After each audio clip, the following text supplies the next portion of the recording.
What's up, y'all? It's the Honest Movie Guy, and welcome to day 4 of the 31 Days of Horror.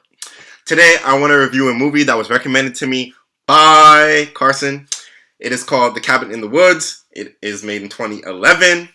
I'll let you know about it in this review. So, for those that have forgotten, this is how it works. First, I give you a synopsis of the movie. Then, I give you a spoiler-free review of the movie. And finally, I give you my honest rating and my honest recommendation. So, let's jump in. The synopsis for The Cabin in the Woods reads, 5 friends go for a break at a remote cabin where they get more than they bargained for, discovering the truth behind the cabin in the woods.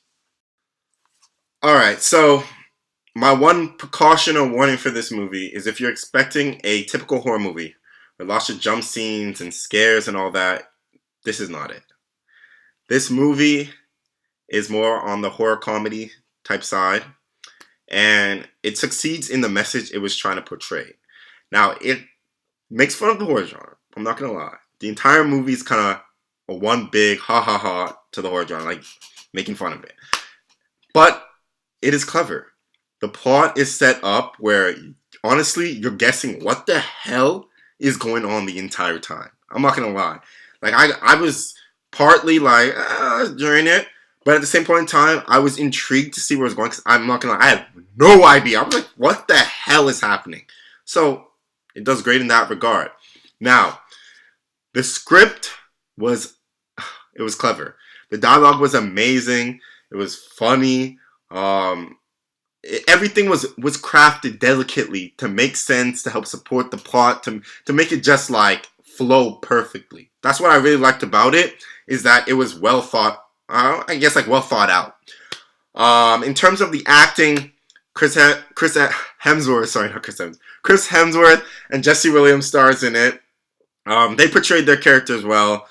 The other actors, they were cool. They were funny. I loved all the workers in it. Oh my god, they had me dying. I'm not gonna lie. They had me dying throughout the movie. Now, this movie is hella gory, so if you like to see a lot of blood and all that, you'll enjoy this. If you like seeing a lot of different monsters, you'll enjoy this. And if you love the typical cliches that you see in horror movies, you will enjoy this. Now, in terms of it being like the greatest like movie you'll ever see or anything like that, it's not that. Honestly, I think it's an acquired taste. I think me watching this 2 or 3 more times, I will appreciate it more than I do right now.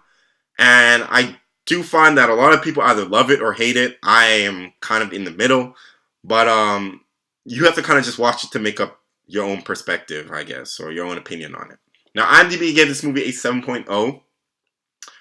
This rating for me is a little harder to figure out, because in terms of what it was trying to accomplish, making fun of the horror genre, showing that, the horror genre is not as scary as it used to be. It's so cliched, the same things over and over again, and that we need to try to make things better and all that. It hit it out the park with the whole plot, the dialogue, everything. And I would say, okay, it deserves that 7 to an 8 rating, right? But in terms of being a universally liked film, which you're not going to find that, but at least a lot of people will be like, oh, you know what? A lot of people come to a conclusion that it deserves this rating. I can't give it a 7. So in my opinion, I would give this movie between a 6 to a 6.5, because it deserves that higher rating because it killed on what it was trying to do. But I just don't feel like it is that amazing of a overall movie. I can see like why a lot of people will think it is shit, and I can see why a lot of people will think it is good. But I think the average person will probably think that this movie is not that great versus it being a masterpiece or a 7. So that's why my honest rating for this movie is a 6 to a 6.5. Now, in terms of recommendation, I honestly think that everyone should go see this and form their own opinion on it, because it is kind of controversial. So many people like it and so many people don't like it. So you got to just go out there and just see how you feel about it. However, I do think that it is funny.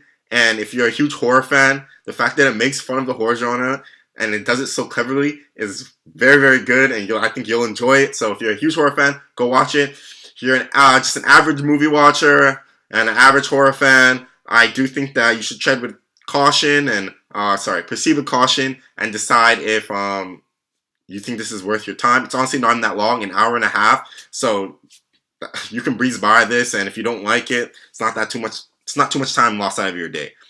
So my recommendation is watch it if you want. I think you should, but if you don't, I'm sure there's plenty of other horror movies out there for you to watch. That's it for this video. I am the Honest Movie Guy. Make sure to like and subscribe below, and tune in to more 31 Days of Horror.